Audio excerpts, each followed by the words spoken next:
Welcome back to another episode of Work in Programming. This week, I'm joined by Andrew Knight. Andrew, thank you so much for joining me. Hello, hello. Thank you for welcoming me.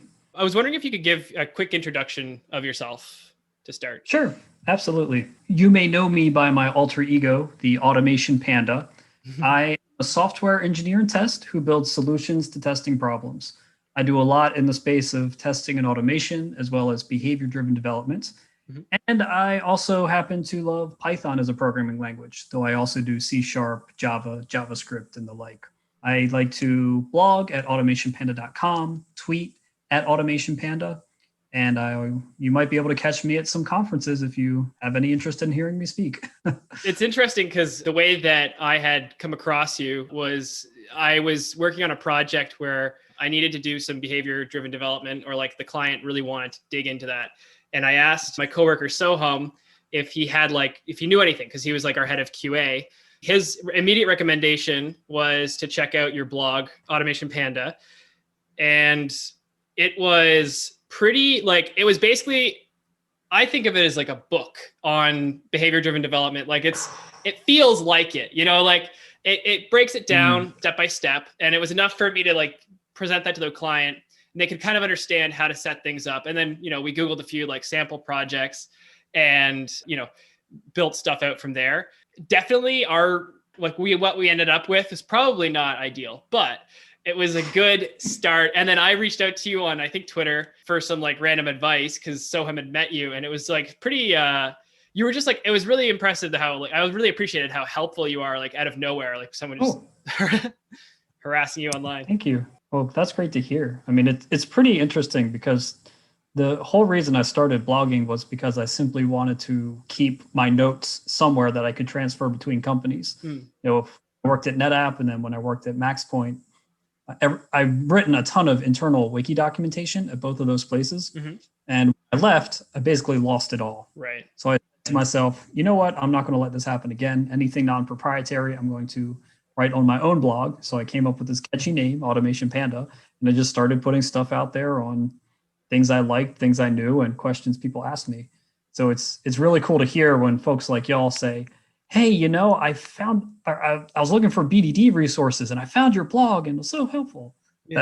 That's really rewarding. Yeah.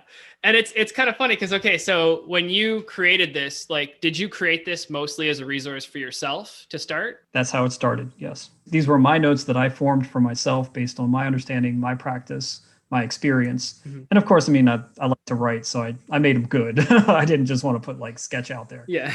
I had envisioned like that BDD 101 series of blogs is like, this is going to be like how you do behavior-driven development. And then after that, all the other articles were literally just thoughts I had, questions people asked, or problems I hit thereafter. Yeah, totally. And I encountered like the BDD 101. Did you grow into like, I know that you talk about Python and testing Python a lot. Like you do a lot of like conference talks that I've seen you posting.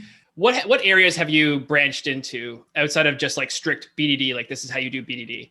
I'm really curious, like what are some of your like favorite topics to like address? You mean within just general software development? Yeah, I mean like just across, because it's... Sure. I never envisioned myself becoming a software engineer and test. When I was in college, I was very much in the mold of a typical computer science student. I'm going to grow up to be a developer because I always had liked coding. I first discovered coding when I was in high school, and I had a special program in my high school for that. But like, I mean, I've done, let's see, like within the Python space specifically, I've used Django quite a bit. I've made some small websites to help with some businesses that my family and I run. So that's been really cool. I mean, I've dabbled in mobile development. I haven't made anything serious, and that was quite a few years ago now. I get interested in a lot of different things. When I go to Python conferences, I always seek out the testing talks first, but then I always try to seek out talks on different kinds of topics like data science or, serverless architecture, things that I would not consider myself an expert in, but things that would be really cool to learn more about and help me be a more well-rounded kind of engineer. Totally. Yeah, that makes a lot of sense. That's kind of why I even like started digging into BDD in the first place, was like the same thing. It's like, I'm working as a front-end developer. I probably don't need to do this professionally much in the future. It was a good opportunity to like look into something that was kind of like outside of my wheelhouse. And then, yeah, I think it's interesting to do that. I'm curious then, like, so you mentioned that you started learning how to program in high school.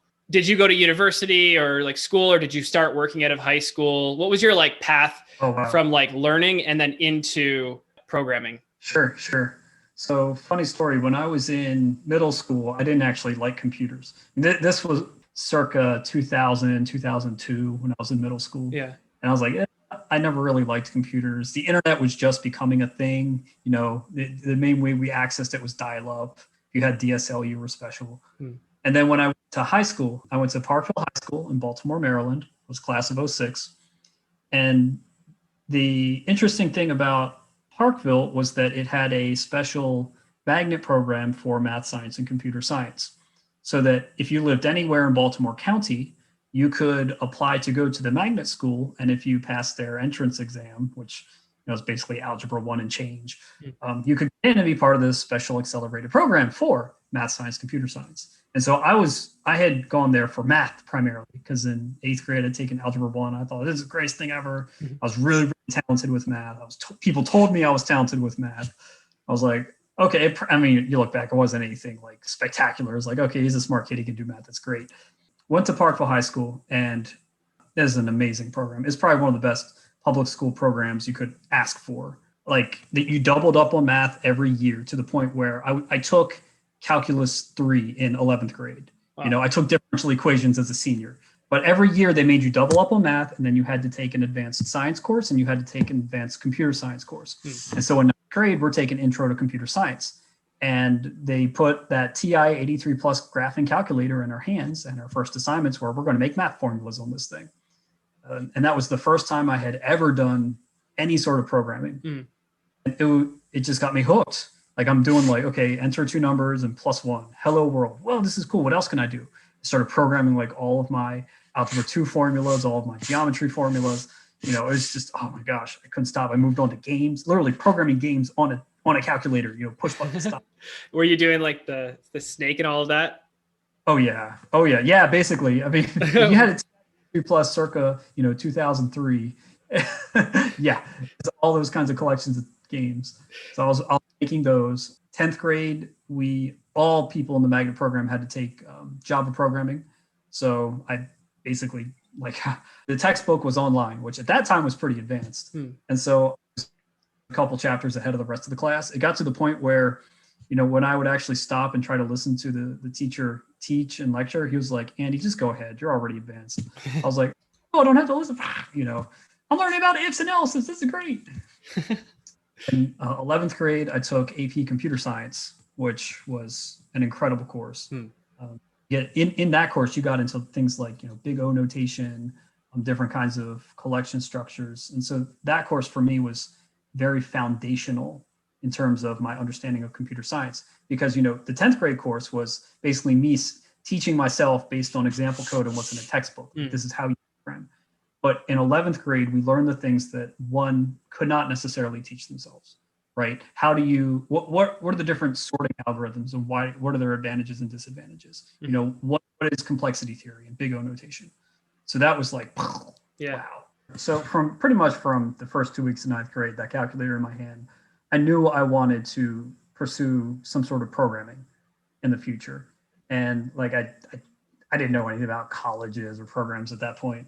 But like, my teacher and my mom had said, oh, that means you probably want to study computer science as your major in college. I was like, oh, okay, sure.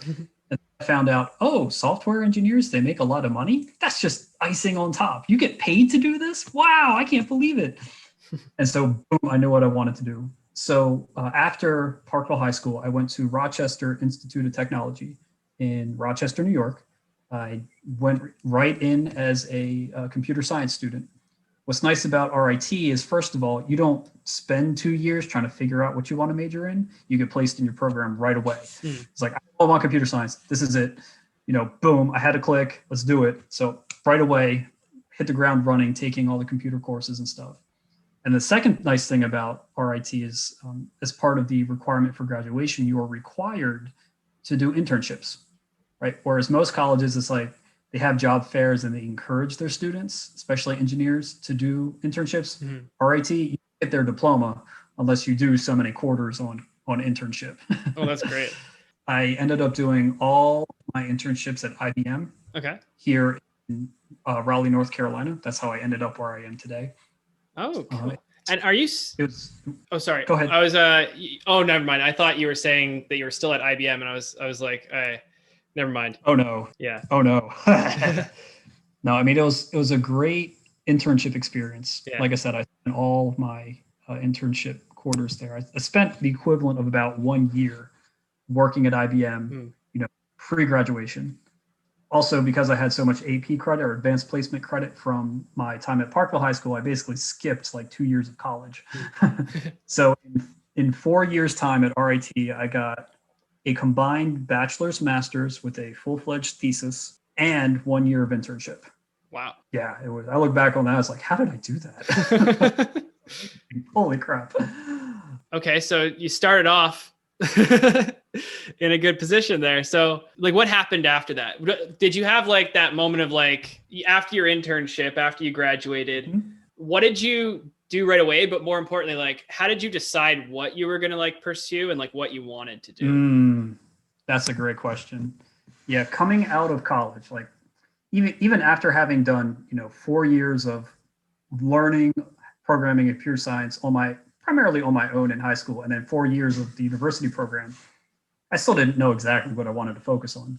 Upon graduation, my biggest concern was give me a job with fingers on a keyboard that I code. Because also at that time, this is post-Great Recession. And so it was really hard to get said jobs. So I wasn't terribly picky, but at the same time, I didn't really know. Like the two main things that had interested me at that point were compiler theory. I absolutely love the theory of languages and the fundamentals of computer science, as well as databases. My internships at IBM, fortunately, I got to work with both, which was really, really cool. So I was thinking maybe I could lean towards that. In fact, my master's thesis was actually on databases of all things. Why? Because I just needed a topic to get the heck out the door. Upon graduation, another interesting thing, you know how I said I spent 4 years at RIT? It was literally 4 years to the day. I moved into France August 27th, 2006. I defended my thesis August 27th, 2010.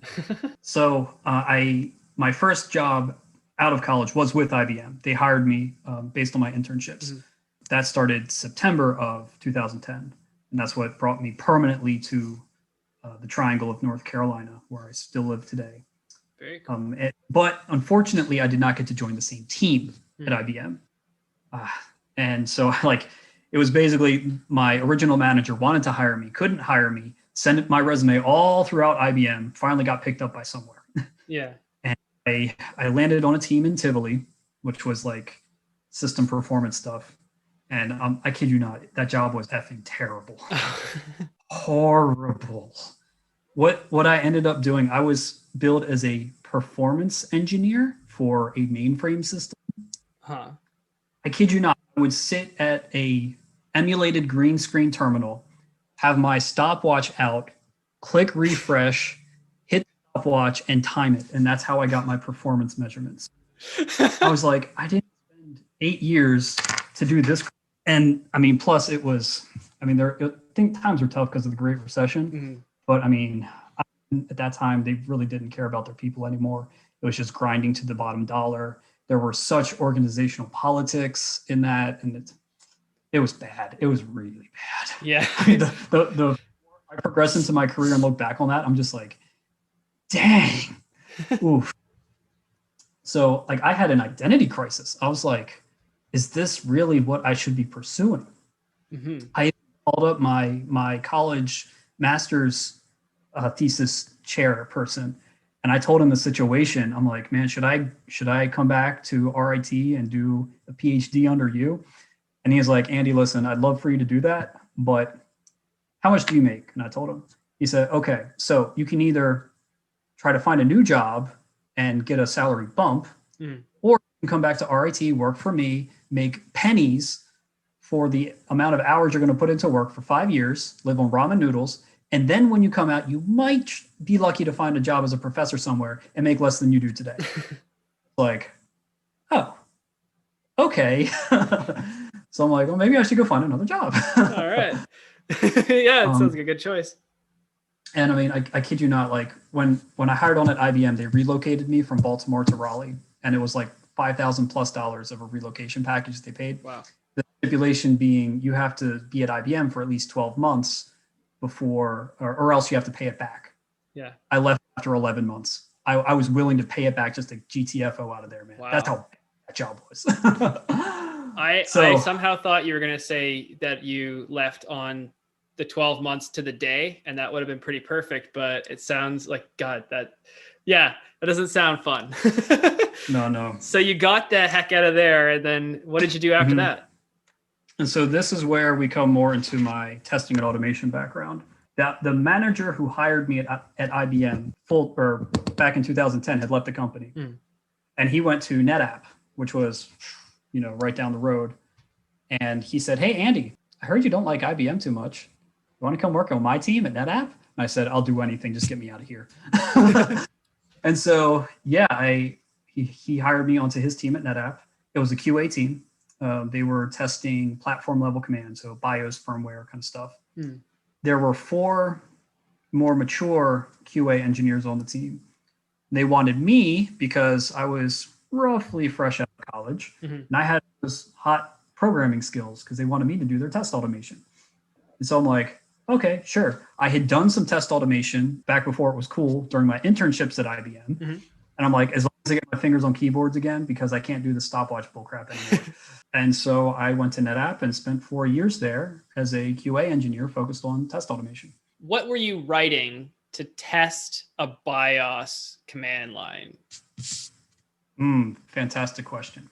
So at that time, the entirety of Netapp's test automation infrastructure was written in Perl. Okay. Of all languages, Perl. Why was it written in Perl? I don't know what the genesis of that was, but my suspicion was back in the mid to late 90s, Netapp had written everything in C for the operating system. I think somebody somewhere in time started writing some test automation in Perl, and it just stuck, and people evolved it to the tune of tens of millions of lines company-wide. They had entire teams dedicated to developing test automation libraries internally in Perl. They had their own test harness and test framework in Perl. So we were using a lot of the middle layers of that, things like general commands and stuff, where we would, the Perl automation we had would use SSH to log into the Netapp operating system, data on tap. And then basically check things, check basic operating system commands. You could use the automation to power down these machines, use them still with nifty cool stuff where you could still get into the BIOS and check things. Really, really interesting what they did with Perl, how far they stretched it. Yeah. I mean, it kind of makes sense that it's funny how it almost seems like it makes sense to write your QA, your test automation if you're doing BDD or something, everyone, for instance, you write, your blog is all about Python. And so it seemed easier to write BDD in Python than it would to write it in, I tried to hack it all over into JavaScript, and it just wasn't, the tools just weren't that great for the JavaScript equivalent of WebDriver. And so it was just a worse experience. And if I had just done it in Python, it would have been easier. I can see how that would happen if they just, they'd already invested the time. It's neat that you're using that you have these test harnesses and you're kind of driving the behavior, but how complicated, what goes into making these scenarios to do you test everything in one go? Is it do you break it down by feature set? I know that this is kind of BDD 101, but I'm curious. So when it comes to identifying what to test, the way I try to describe BDD to people is it's not like you're trying to throw out everything and start over with a new workflow or a new software development lifecycle. For me, behavior-driven development is more of a mindset. It's more of a philosophy. And so what the philosophy guides you to do is think about software development in terms of the behaviors that the team is trying to develop and deliver, right? If you think about any software product, whether it's some sort of mobile app whether it's a web UI, whether it's like some sort of public APIs, right? Any sort of software product that you produce exhibits behaviors. A behavior being something in the system that takes in stimulus or inputs, does something, and has an outcome that's expected. So, you know, submitting a form, calling an API, logging into an app, you know, doing checkout on a shopping cart. These are all behaviors of our software products. You could think of it almost in terms of like a function. A behavior is a feature function. Why? Inputs do stuff, outputs. Yeah. And so when we think about our software development in terms of these behaviors, what we recognize is that, you know, nobody cares what tools you wrote your thing in. Nobody cares about, you know, your CI pipeline. When you're talking about the end user who's consuming your product, you know, getting the business value and therefore providing your income, they care about the behaviors. They want to know what's going to deliver value to them. And they want to make sure not only does it deliver them value, but that it works well. And so if we then focus our entire software development process around that concept of behavior, we're inherently optimizing our software development around the things that add most value. So what I like to do, because I also believe simple is better than complex, that when we try to understand what behaviors we should be developing within our software product, because this goes beyond testing. You know, it's not just a quality thing. BDD is like a development thing, right? It's best to try to identify individual behaviors that we think will deliver value, or that we should say we know will deliver value because we've done our validation learning, all these kinds of things. So we have activities such as like example mapping to try to figure out what are the individual behaviors that go into a particular story or feature that we're trying to deliver. And those kinds of activities, when we break them down into individual things, small bite-sized pieces, we can then define them or specify them in this Gherkin language, given, when, then, which models given some initial state input, when some action is taken, do the thing, then verify outcomes, what happens. You know, keeping that nice tight framing, it's very analogous to like a range act assert, but given, when, then in terms of behavior, when you keep the framing, it's easy to understand what the behavior is. It's easy to communicate what that behavior is, whether you're talking to a developer, a product owner, a tester, or even a customer, right? It's well specified what that behavior is. So you're not going to have this thing where the developer made something different from the product owner and they're butting heads on what they thought the thing meant. So then when it comes down to the actual testing portion of BDD, you will already have a well-defined scenario that focuses on this individual piece, this individual behavior. And so your test case is inherently going to just focus on that individual piece. And you may have collections of these Gherkin scenarios, which are essentially behavior specifications. And so each one will focus on an individual behavior. There will be individual do stuff and clean up for each individual piece. And so that's what I think is the best way to try to, you know, identify what tests you should have. And it's also the safest way, because if you try to have these, you know, round the world kind of test cases that have like 107 steps and they're testing all these sorts of things and they take an hour to run each, there's inherently a higher chance that something is going to go wrong when you try to automate and run that thing. There's going to be a failure. So these small bite-sized individual pieces allow you to test more efficiently. They allow you to develop more efficiently. They allow you to deliver end value more quickly. Yeah. So yeah, it's all part and parcel of the same kind of mindset. Totally. Yeah.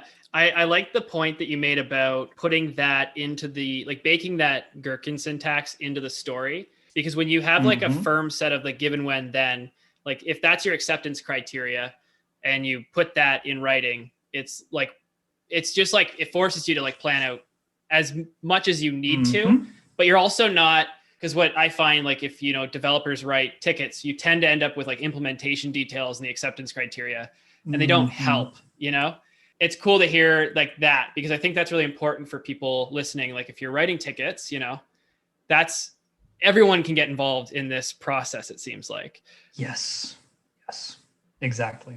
I'm curious about so if you mentioned the fact that you don't want your test scenarios to just run through everything, because it's going to take hours and you're going to have issues, right? But let's say your setup involves a lot of, like, I'm assuming that this comes in the setup step, but I'm leading with the answer, or leading.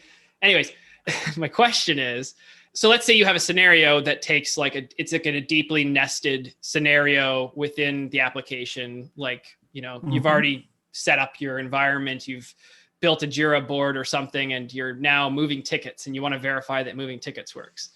How do you think about like getting that environment in the state that you need it to be to make the test something that makes sense, like that actually works, and then also like isn't huge? That's a great question, because test data is one of the toughest challenges in regards to feature level or black box style testing, whether you're doing automation or not, right? Because ideally you can write a Gherkin scenario to say, given I'm at the board and it already has these tickets on it, when I drag it over, then the status changes, right? Very simple to specify. But when you start peeling back the layers of, oh, how do I automate this? How do I get there? Inherently, you're now dealing with a test automation, or sorry, a test data concern. And there's no perfect answer to this. There are simply strategies that can help you. So my take on this is, for most systems of any size, there needs to be some product state already in the system that is taken as a baseline, right? So if we're talking about some sort of like, project management tool, most likely that means that we probably want to have some user accounts already assigned to teams with some standard boards already configured, because in theory, you could make every single test, set those up fresh, but the amount of time it would take to automate on a per test basis to do that could be rather long, and we don't necessarily want that. Another example I could give of this is my current company. I work for a company named Precision Lender, which is a Q2 software company, and we do bank software. So my main application that I'm testing is it's a commercial loan pricing tool. So there's all like the test data that we have to deal with is the entire setup of a bank and all of its products. So we take that as product data already in the system. I'm not going to dynamically set up a bank every time, because that would literally take, like an hour or two. We're just going to say, here's the quote unquote golden state of our bank. It's like a database, put the database, this is the golden state of the database. This is what it is. This is upon which we're building. So to have that kind of baked in is one strategy you can do. I like that. I'm curious, do you think that should be like a test environment that's like a totally isolated environment that you can just kind of reset every day or two or something like that? Or is it like a live environment that would, not to say that it would be like in production necessarily. I mean that like it's a production like, assuming could be either, but I guess, but I'm assuming it's. In the perfect world, we'd have the former case where it is isolated. It is easy to clone, copy. If it gets corrupted anyway, it's easy to restore. That is the ideal way to handle it. Unfortunately, that's not always reality. There could be many reasons why. It could be that, it's just not the way the pipelines for a team are set up. It's not enough time to get to that point. Ultimately, yeah, you do want that way you mentioned. So we talked about like the product state that you have in the system, but you don't want everything to be product state. Anything that's light and easy or temporary or disposable, you probably want the test case to make individually.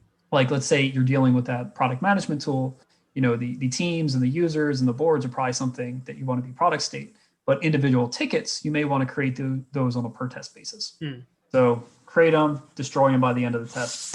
That way it's, you have inherent cleanup. If you want to optimize how you do that, a trick that a lot of people employ is to use the API to dynamically put that data into the system more quickly than if you were to navigate through a web UI to get there. It's sometimes they're called like hybrid test frameworks. I like to call them API assisted tests, because you can, if with a web UI, right, you have to navigate and you have to wait and you have to click and avoid all these race conditions, right? If you could just, quickly API call, pew, pew, touchdown, the thing is in there, and you could save several seconds per test. I was thinking about, like, I was working with a client where they were trying to do something similar to this, but it was almost like the opposite approach where, or like they took it like all the way to the other side, where instead of testing the application end to end, they just assumed that the application could work with a mocked backend, and then they would just use like firing API calls to test behavior using like Postman. And that was actually like their full on like BDD, I guess not really BDD, but their end-to-end testing framework that they were established in. They made it blocking in their CD. It would sometimes fail unexpectedly, but like, the same that any test case, any large like end-to-end test cases could, right? How do you feel about that approach and what? Sure. Yeah. So when it comes to, I'll just say it, trying to cheat the system and avoid true end-to-end testing, right? You're mocking, you're stubbing, you're kind of piecing together the parts. There are pros and cons, right? The advantage with that is that your tests are probably going to run much more quickly in shorter time. There's going to be fewer interruptions or environmental issues that could disrupt your tests. The tests themselves are going to be individually more concise. So those are very, very nice things to have. The problem is twofold, in my opinion. First, you have to spend a lot of time to put all of those mocks and stubs and fakes throughout your system. Unless you have, let's say you're in a microservice framework, and some nifty little side feature of that framework is that you can push a button on any one of the endpoints and it can generate a mock for you. That's very easy. Not everybody has something that nice.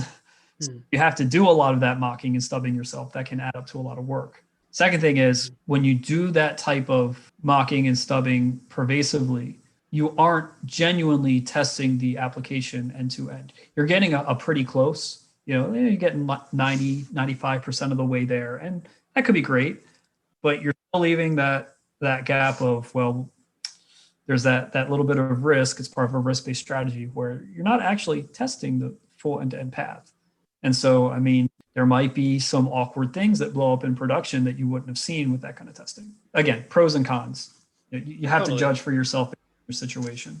It's funny because like I always think back to the example where you set up a mock that like given it's called, it returns like whenever it's called, it returns foo, and your test is just that your code calls this method and the result is foo.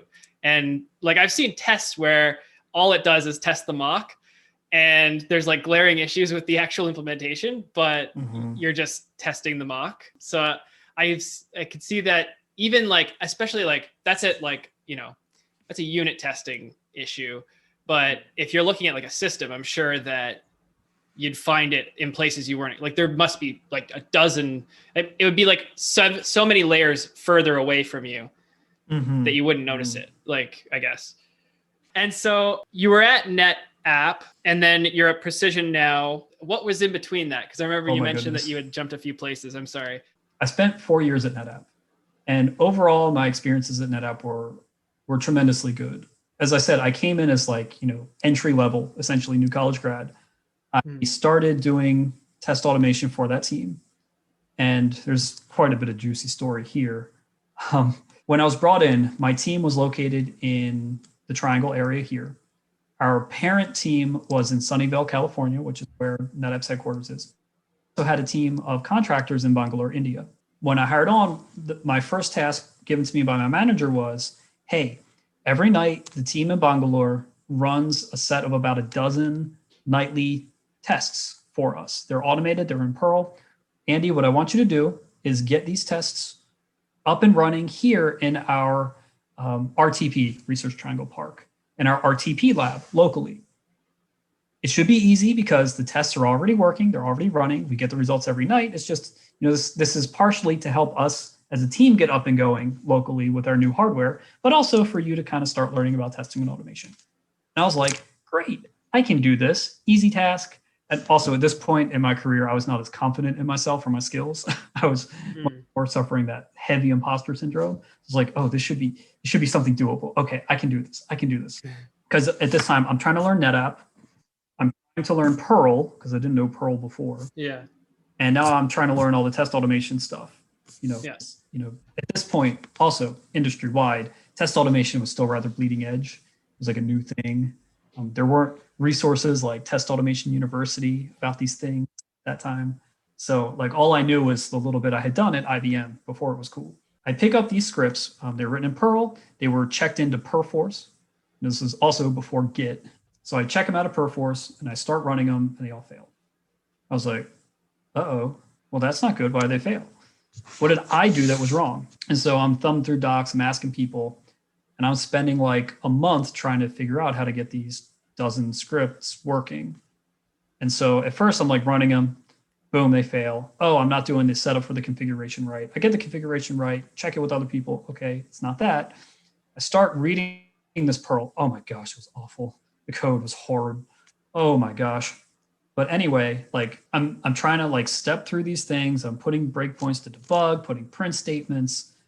And after about a month of like fooling around with this stuff, I basically convinced myself that it wasn't me, it was these scripts. There's no way logically that these scripts would ever work in their condition.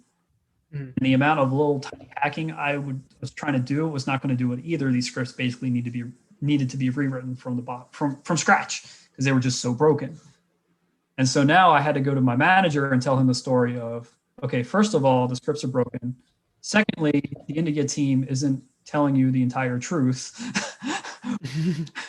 I don't want to say they're lying, but maybe they're like hiding something because there's no way in heck that they're using these scripts and successfully running them because it is logically impossible based on the code that's happening.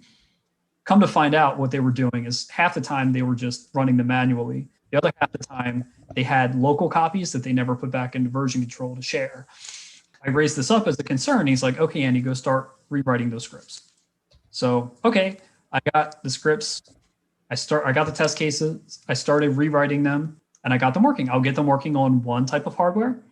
And then I go to the other type of hardware and boom, it blows up. Okay, so then we go figure out the changes to do that. Let me refactor all the ones that I already had working. And so this became the tale of 4 years at Netapp, where it was true engineering. It was try something, learn something, put it out there, spin that for a few iterations, see how far it goes, hit a landmine, come back, reconsider, rethink. I feel like that must give you a lot of that must make you come out of that and you kind of like, because you've tested and like retested your assumptions like over and over. It feels like that must have taught you quite a bit. Yes, I mean it was testing and automation street smarts. You know, like I said, we didn't have a school, we didn't have Test Automation University. It was practitioners figuring things out the hard way, and that's basically how I learned my specialty now. It was that time at Netapp, just constantly trying to do things better. And so out of this, we came up with better practices. I came up with better standards for how we would write tests in Perl. I learned more about design patterns. And ultimately out of this, I became the test automation team lead. I had, a Scrum team that I was leading, writing these scripts. The ultimate iteration out of all of the trying to fix the test automation stuff, going from frameworks and design patterns. Ultimately, we created a domain-specific language that was interpreted by Perl. Okay, interesting. Yep, we called it DS, short for design steps. Also paying homage to the Nintendo DS because Nintendo's awesome. But yeah, it was basically a test automation domain-specific language. And it had very, very simple commands, like things like verify, run a procedure, loops, very, very basic stuff. It enabled us to rapidly turn test cases into test scripts. And we automated close to probably like 1,000 tests in this thing. And we took care of a lot of the concerns like race conditions and waiting and logging and assertions and all that kind of stuff. So you wrote, before there was Cucumber, you wrote Cucumber. Oh, and hold on to that juicy detail. Oh, okay. Yeah, there's forbearance in this. Because one of the things that I realized is that I can make a domain-specific language to handle the test support concerns. But what I can't do is I can't embed in the language all the different things that Netapp needs to do, like rebooting the machine or running a particular command. So an interesting extension where you would write a Perl module that would basically execute something, would execute some of these Netapp commands. We would use the Netapp libraries for that. And then you would call it from DS using some sort of text-based name. So it would be like run, and DS would be run mod, short for module, arrow brackets, reboot the machine. You would type that in English. And then DS would know to go look in your available collection of Perl modules, whichever one had that text name that matched, and then we'll call that Perl module. Oh, yes. It's interesting. Yeah. Oh, yes. For anyone who knows Cucumber, you can see where this is going. I mean, that was basically my time at Netapp. The reason why I left Netapp ultimately was because Netapp was not doing too well business-wise, right? They had hit a point of stagnation. They were doing layoffs. In fact, my team got laid off a week after I transferred to another team internally. And also, there were, without going into too much detail, there were some organizational politics in my immediate organization that would have significantly hampered my future progress and development at Netapp. And so I chose it was time to pursue opportunities elsewhere. Okay. So, so that was my time at, like I said, overall very positive, but I still have a bit of a sore spot for how certain things went down. Of course. Yeah. Where did you go from there? You were a team lead, so I'm assuming that you wanted to take initiative, and you probably stayed within your domain and wanted to keep pushing that boundary. What did you do after that? Yeah. I mean, you nailed it right on the head there.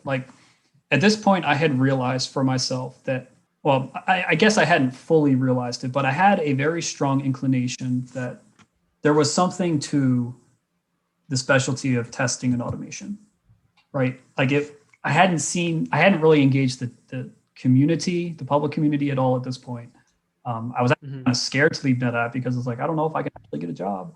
But I felt like there was something significant within that space that I felt like I had somewhat of a specialty. I had enough expertise that I felt like I could stand up and talk about it based on my experiences. So I was like, okay, well, let me see what I can do with this. And the company I landed at was one called MaxPoint Interactive. They've since been bought out by a bigger company called Velasys Digital. But MaxPoint was online digital ad placement. They would place bids on behalf of their clients on the big ad exchanges to place ad banners and stuff. That was their bread and butter. That's what they did. They tried to do some really crazy other things, but that was the bread and butter, the ad placement. And they were growing. They had QA folks, but not a whole lot of test automation. And they wanted somebody with expertise in test automation to come in and really start to lead that effort, build things up. And so it seemed like a great fit. People are looking for the thing that I'm good at. Economics, this is great. I had that need. I can add value. And so, I went, I got that job. And on day 2, they reorged all of engineering into Agile Scrum teams. And so I was no longer on a QA team going to be a test automation lead. I was now one of 2 QA engineers on a Agile Scrum development team of about 12 people. And so for 3 months, I literally did nothing but manual testing tickets every 2 weeks. Thrown over the fence. Oh, gotta get it. Gotta knock it out, get it done. I was like, okay.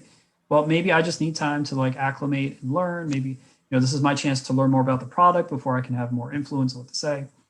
And so then after kind of spending 3 months doing that, I then really tried to stand up and advocate for test automation work because that's what I was hired for.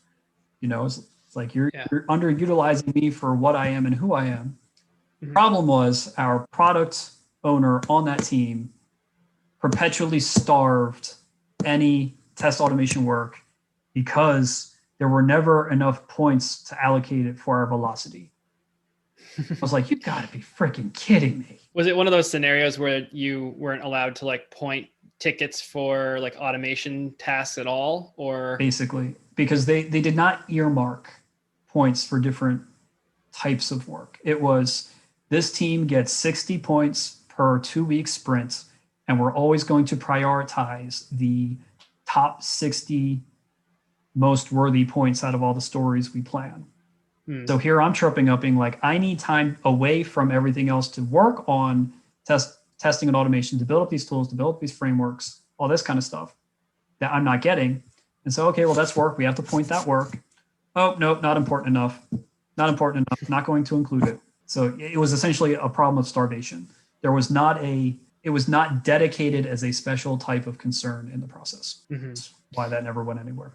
And so I'm guessing you didn't stay there for very long.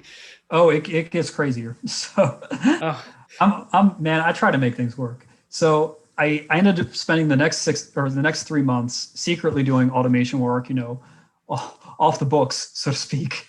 Okay. Limited progress. I mean, I made some cool things happen. I even did some development as well, because I'm just like, you know what, I'm going to make myself valuable. But ultimately, it was about half a year in, and I realized, like, this is a cool company. I like the people here, but I'm not being fulfilled in what I think I should be doing. And it was just about that time that there was an opening on another team, on the QA tools and frameworks team, for an engineer. And the recruiter came to me and said, "Hey, Andy, do you know anybody from other companies who would be a good candidate for this?"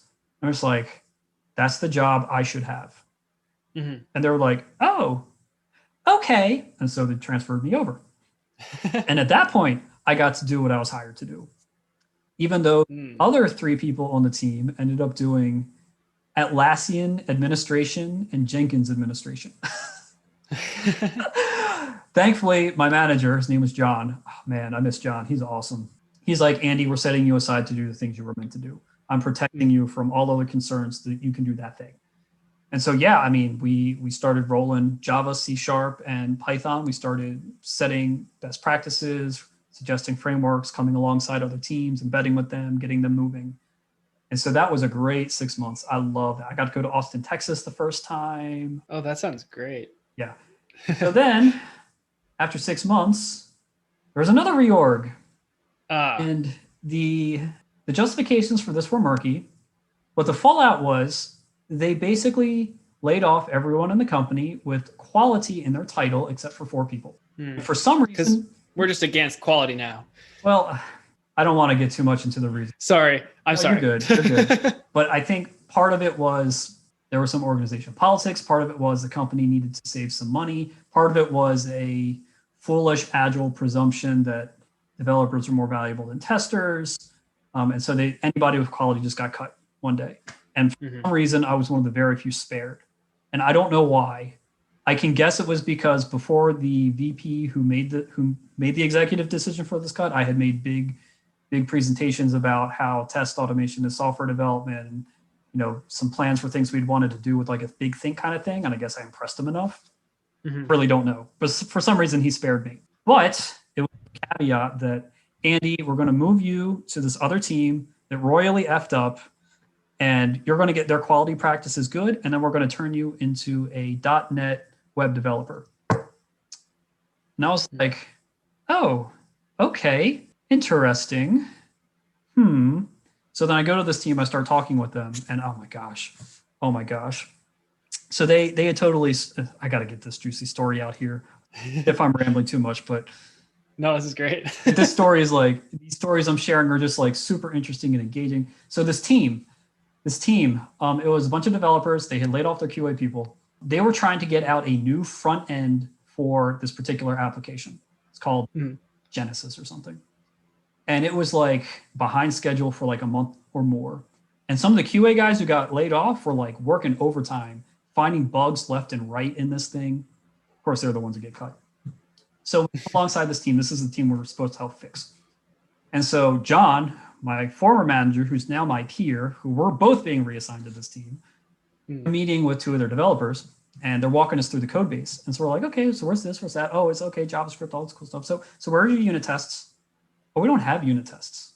And John and I just cordially kind of like glance at each other. We're like, "Okay, so like, why don't you have unit tests?" It was more just kind of like a surprise kind of thing, not like a condescending thing. "So why didn't you write unit tests?"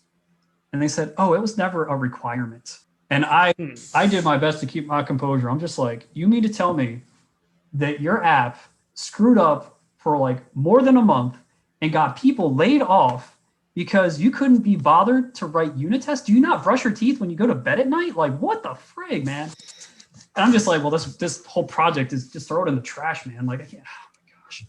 Unit tests weren't a requirement. Oh my gosh, I've never."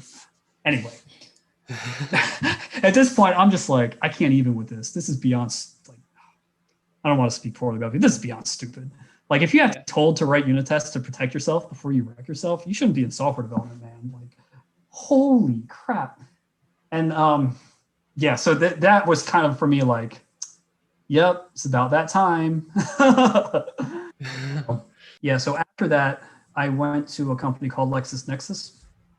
Oh, cool. I've worked with I worked freelance under a guy who had been working at LexisNexis for a bit. Oh, really cool. Yeah, so LexisNexis, they're originally headquartered in Dayton, Ohio.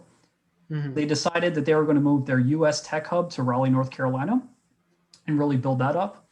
And so I was part of a big hiring spree around 2018.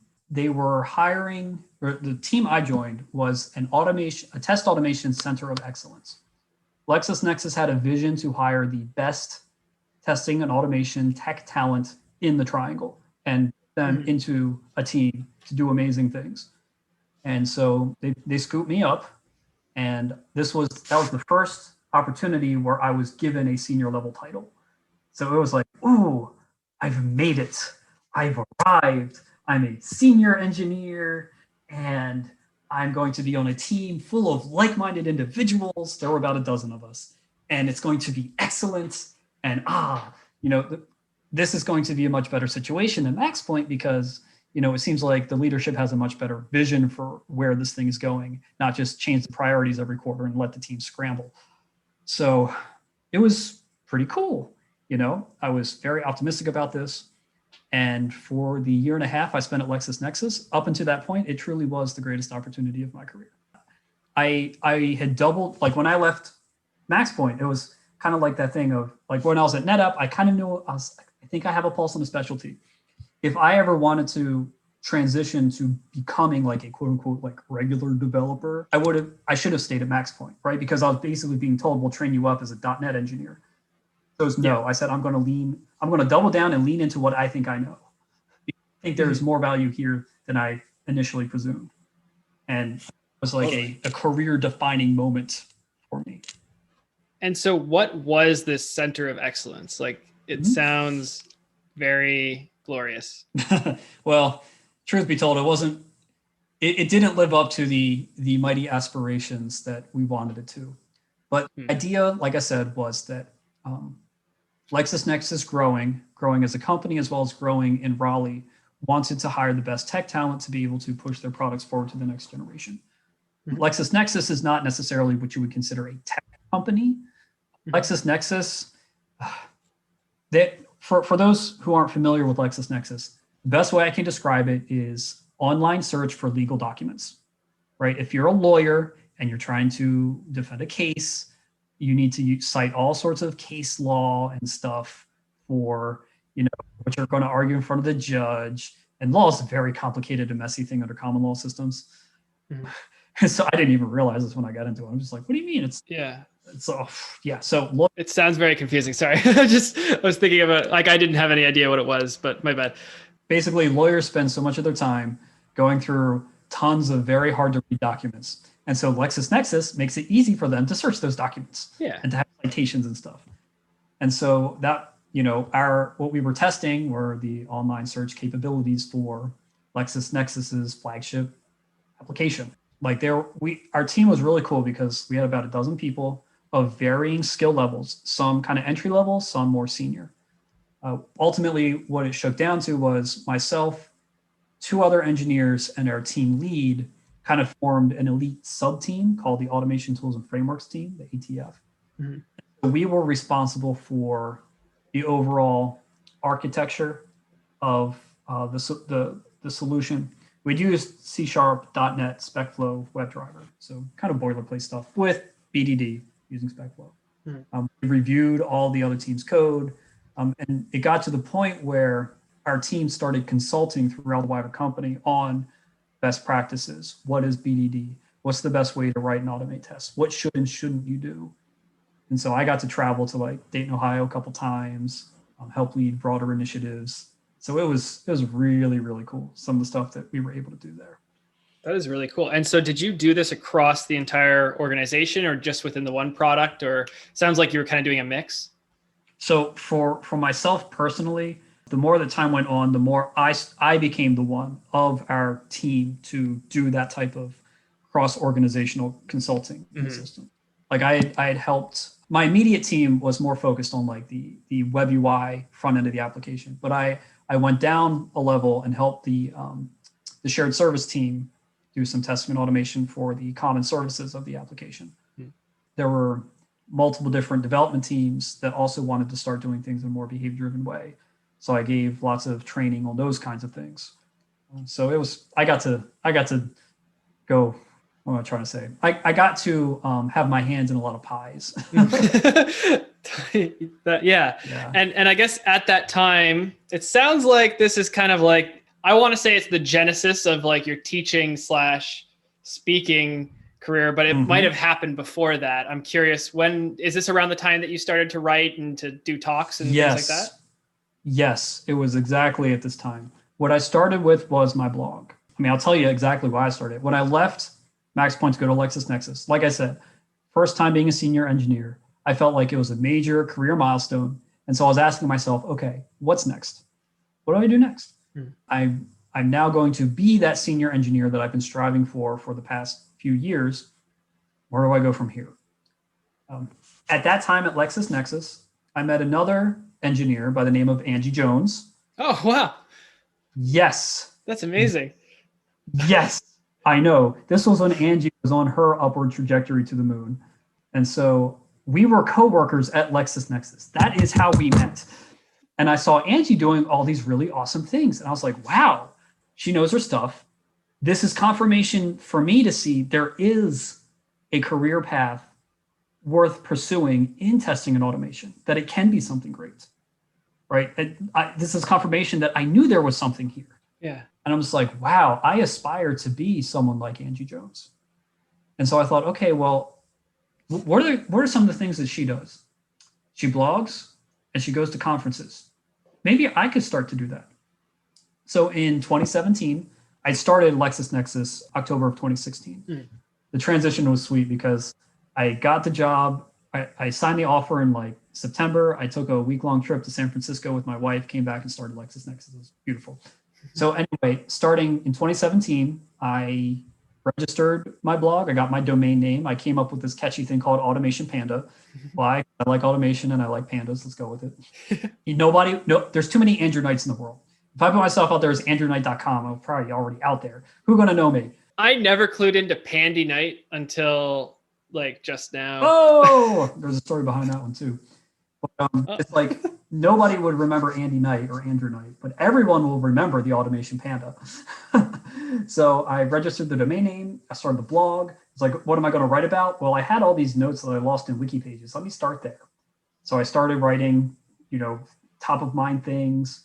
I wrote that BDD 101 series because at that time, like I'd really learned BDD at MaxPoint. That's where I got introduced to it. Oh, I forgot that leg of the story. So yeah, when I found BDD and Cucumber and Gherkin through a friend at MaxPoint, I was like, this is everything I tried to do with DS, that language I made at Netapp.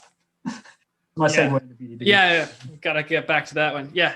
I like that we're closing all the loops here. Yes. Yeah. So, I mean, I saw BDD, I saw that domain specific language. I'm just like, I'm there. Boom. And that's how I am where I am. So I started writing the blog. And so for me, 2017 was very much the year of the blog. I mean, it was literally meant to be, I'm going to write my notes in a public place. This is primarily for me. This is a professional development activity. And if other people get value out of this, cool, great. And so I started writing January. And I mean, dude, I was getting like maximum like 100 views a month. It was nothing, right? And so it's like, that's why like a lot of people will say, oh, I want to write a blog. And I'm just like, okay, do you want fame and glory or do you actually care to write? Oh, I want to get rich off of ads. I'm like, let me tell you. Right. And so like, but the thing is I kept with it. And so I'm like, this is for me, right? I see value in this content. So I'm just going to keep pushing it out. By mid-year, like my views spiked up to like 200 a month. I was like, ooh, whoa, who's reading? Yeah. By the end of the year, I was pulling like, I don't even remember, maybe like 1,000 views a month. I was like, ooh, whoa, that spiked up. What really confirmed it for me that the blog was being successful was I actually had somebody from another company reach out to me and say, hey, Andy, can you give us training on BDD? And I was like, what? What? And I was like, oh, you mean like a consultant? Oh, crap. Somebody is reaching out, cold calling, reaching out to me through my blog, thinking I'm some sort of expert consultant, asking me to give training to their company. And so I'm like, ooh, how do I do this? And so I had my first independent consulting gig with that company in October of 2017. That's amazing. Now I'm just like, man, knowing who that company was and what I was doing, oh my gosh, I charged way too little. And I didn't, but I'm just like, I could have milked that. I could have, oh my gosh, I'm a moron, right? But it was, I mean, I didn't do the best job any kind of trainer or consultant could do. But like, I felt like I did a decent job. They liked it. I got what I considered a handsome sum of money, but now I look back, I'm just like, man, I was an idiot. But anyway, that's where that started, right? Started everything for me that in that professional scope of mine started with automationpanda.com. The only reason I'm on Twitter was because Angie was on Twitter. Angie published a blog post on her blog. She put a tweet out there for it. And I was like, oh, that's a pretty cool pattern. I'm going to do that too. So Automation Panda on Twitter so that I could have another channel to push out my blog post. And by accident, I realized, whoa, there's a ton of people on Twitter. There's a whole tech Twitter. Let me just follow all these other people and whoa, I'm learning a lot from all these other people. This is cool, So yeah, that's where that took off. That's amazing. I'm like impressed that I guess you wrote a lot. Like it was pretty prolific, even if it was like within a year. But it's just amazing that to go from whatever, like 0 to 100 is a lot, in my opinion, to like get on your blog consistently. But it's like, it makes sense. You write about like a very useful topic, super valuable information. And it's just, people are going to keep coming back to it. Even if it's the same 50 people plus like new people coming in, they're like referencing it. Like, yeah. Thank you. And then to get to like a professional content creator, professional consultant. Yeah. In like a year. And then, it's been a while. It's been a few years since then. Like what's happened since then? Like I discovered your blog, and then I'm a little curious just to know like what's going on now. Like, sure. What is your life going like? Oh my gosh, my life is too busy. So 2017 for me, like I said, was year of the blog.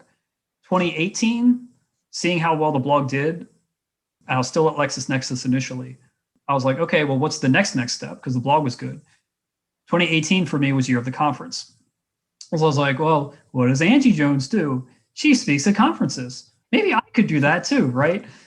So I'm like, okay, so let me think here. Let me look at some different conferences out there and let me just, throw a few proposals. I'd spoken once before at a conference in 2016. I spoke at PyData Carolinas because my company at the time, MaxPoint, was a co-lead sponsor.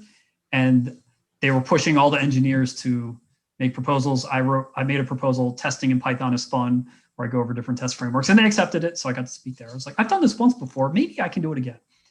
My goal for 2018 was I'm definitely going to attend one conference. But my stretch goal is maybe I'll get to speak at one conference. So I started, putting out my proposals and such.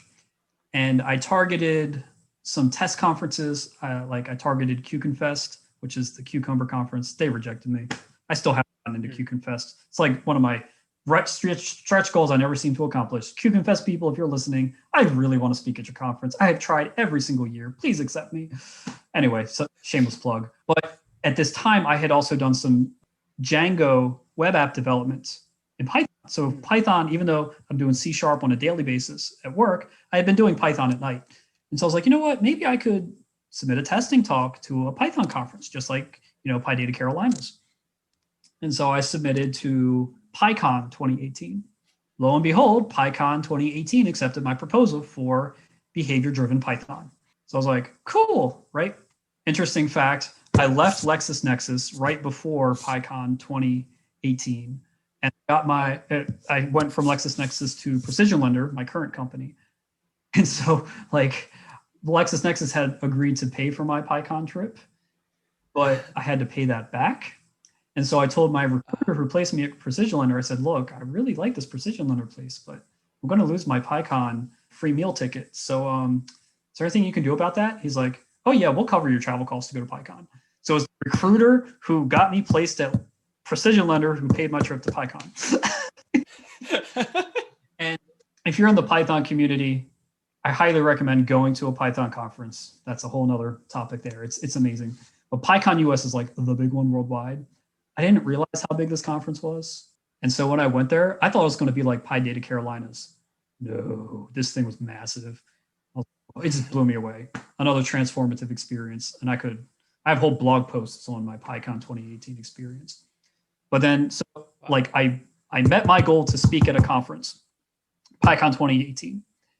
And how many people were do you think were like listening to your talk? Those ballrooms could probably hold 1,000 people. I think mine was half full. That sounds, do you think that if the crowd just gets larger, do you just start to tune it out? Well, I mean, to be honest, it's honestly probably one of the largest crowds I've ever spoken to. When you're up on stage, you really don't even notice the size of the crowd because you're more focused on like, what's on the next slide? Ah! Yeah, I mean, PyCon 2018 was a transformative experience. I loved it. When I was at PyCon 2018, I met some great people who then encouraged me to say, hey, Andy, there are other Python conferences too, right? I was like, oh, what do you mean? You get to do this all year long? There's more like this? And so I spoke at not only PyCon 2018, I spoke at PyOhio, PyGotham, and PyCon Canada up in Toronto. Oh. Yep. So that was year of the conference. 2019 was Pandy Nights World Tour. I kept it up. I did even more conferences. I mean, I went as far as like the Dominican Republic. I spoke again at like PyOhio, PyGotham. Gosh, I can't even remember all the conferences I went to. It's like, yeah, so many. Wow, that's amazing. And like, once you got into the first couple, like, how do you come up with topics to talk about? Well, the best thing I find for what I can speak on are the intersection of what I like, what I have expertise in, and what other people like to hear about. Ikigai, I like it. Yeah. And so like, my professional specialty is truly like testing, automation, and so initially a lot of my Python talks were testing, automation, and BDD. I've given talks on behavior-driven Python. I've given talks on how to do web UI testing in Python. I've given whole tutorials on web UI testing in Python. I've given introduction to PyTest, like literally live coding introduction to PyTest. Throwaway slides. We're literally just going at the keyboard. Then from there, I've branched out to things like talking about decorators in Python. And why did I pick decorators as a language element to dedicate a whole talk to? Because PyTest uses decorators. And so I can see a pattern. Yeah, I mean, I accidentally became the Python testing guy. There's a few of us, the intersectionality is very small. There's me, there's Brian Ocken, there's Michael Mintz, who does the Selenium Base project, and there's a few others.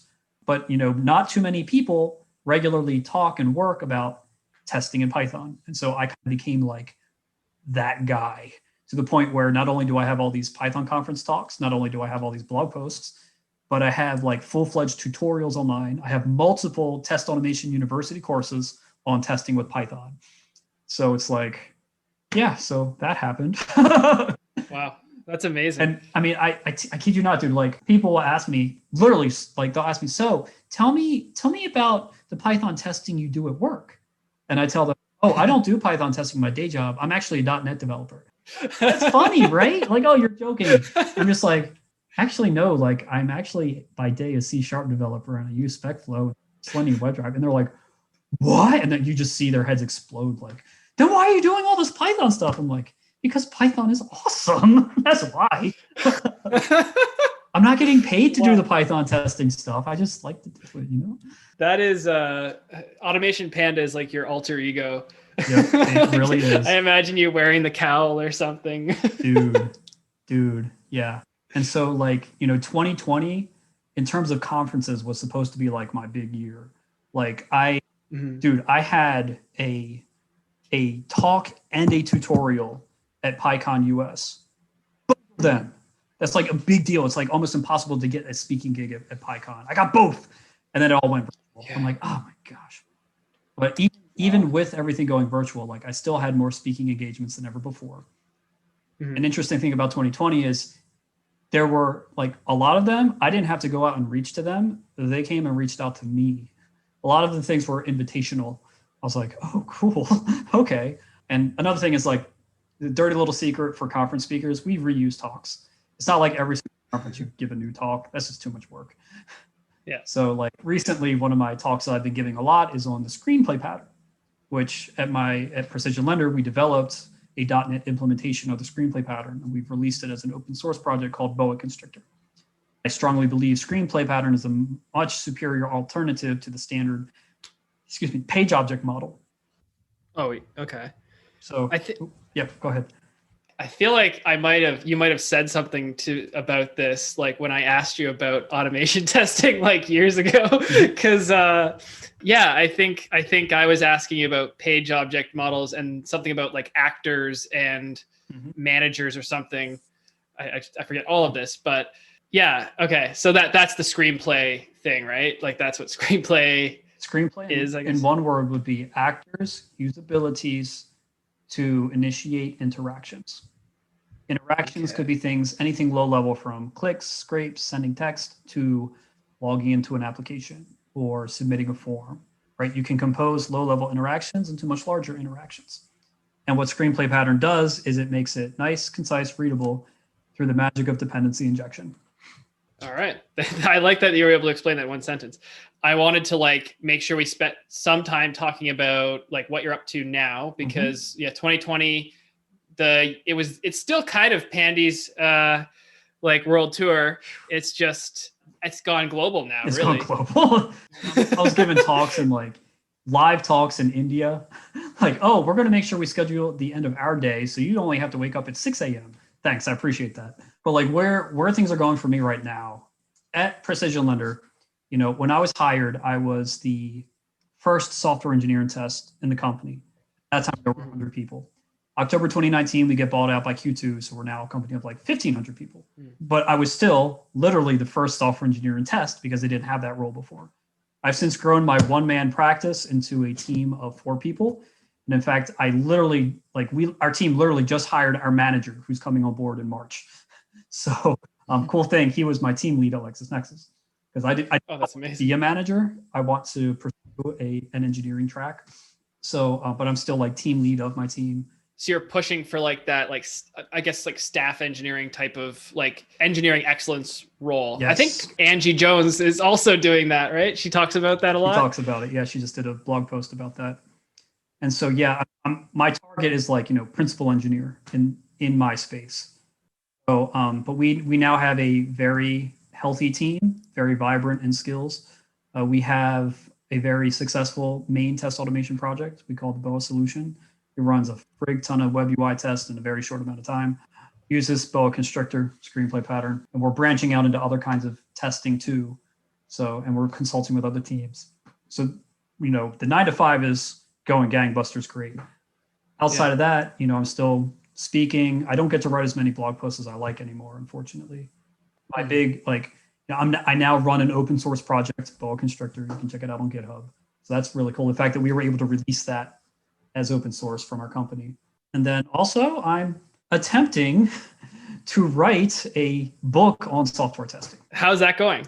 Not as well as I would like, because it's a rather ambitious project, because software testing is so large. How do you condense it into one book?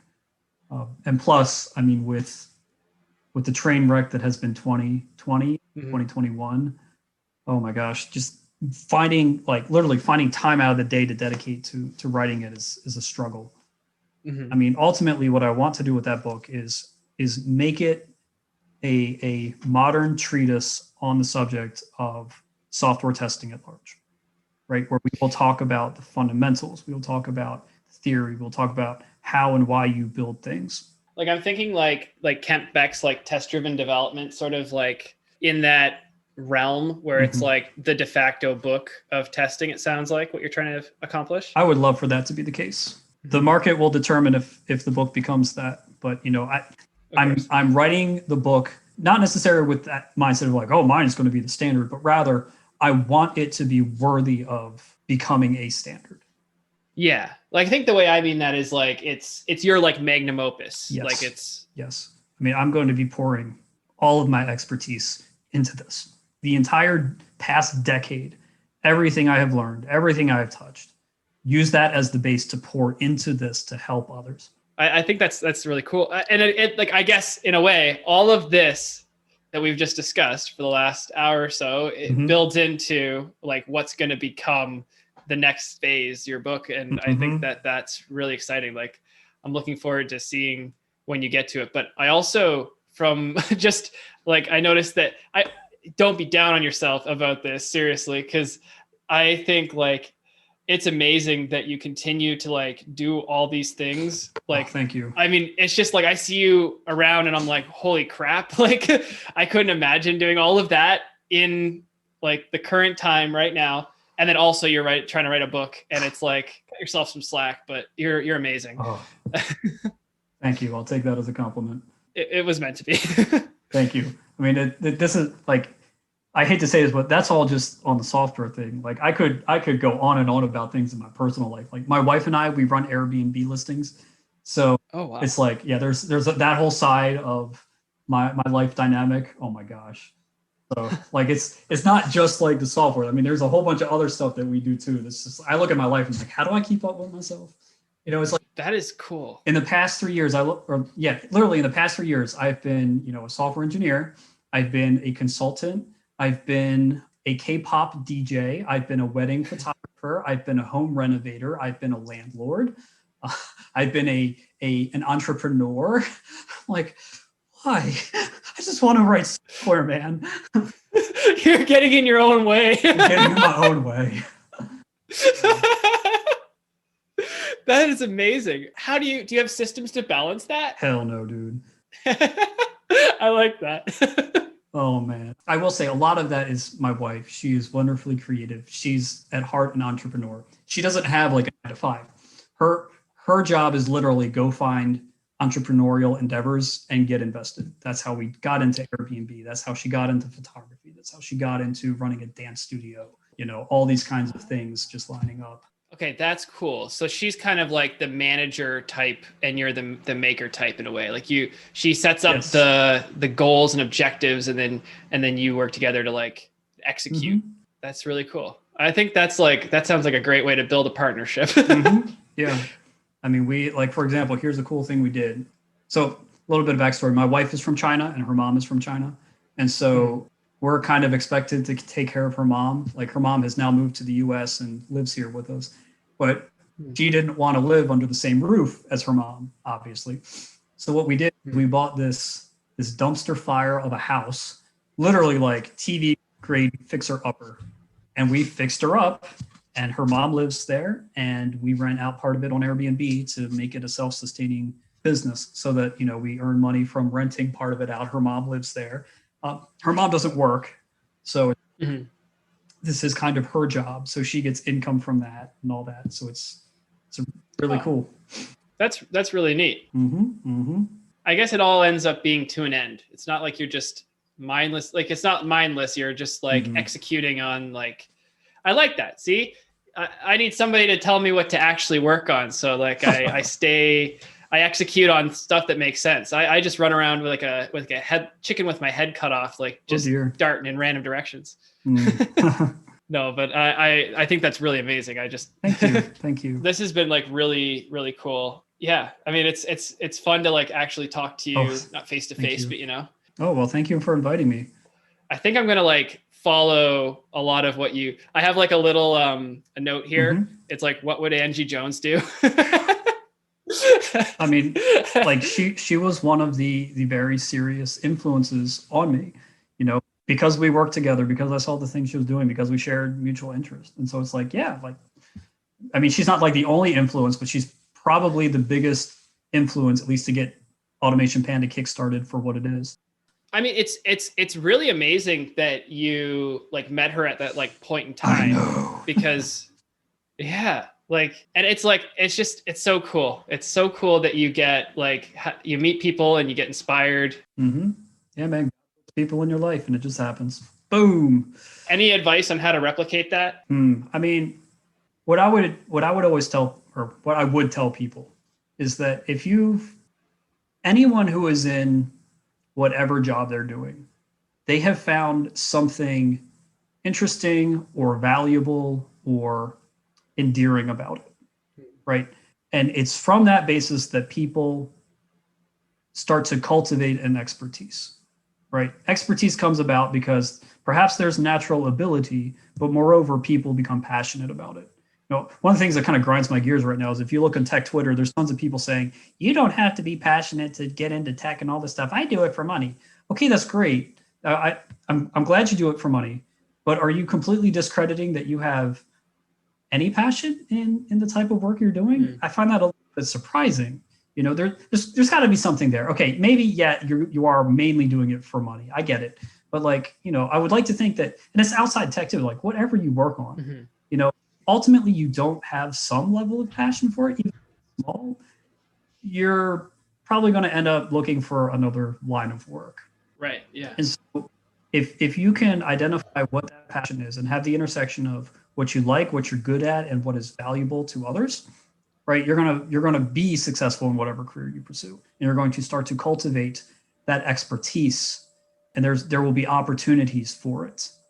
And so for folks who start to cultivate that expertise, you're going to learn things and do things that are non-obvious to others.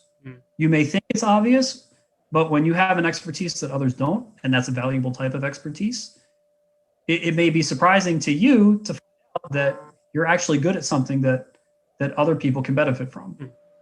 Once you find that, that's when you can really start to speak to it, right? Even if it's something small, like I started out, like I found an expertise with like how to write good gherkin scenarios. Like I'm doing something that I didn't see anyone else doing, but I felt very strongly about the ways I did it, and I found success with it, and so I wrote about it. And now apparently random people in the world seem to agree with me on this. I had no idea, right?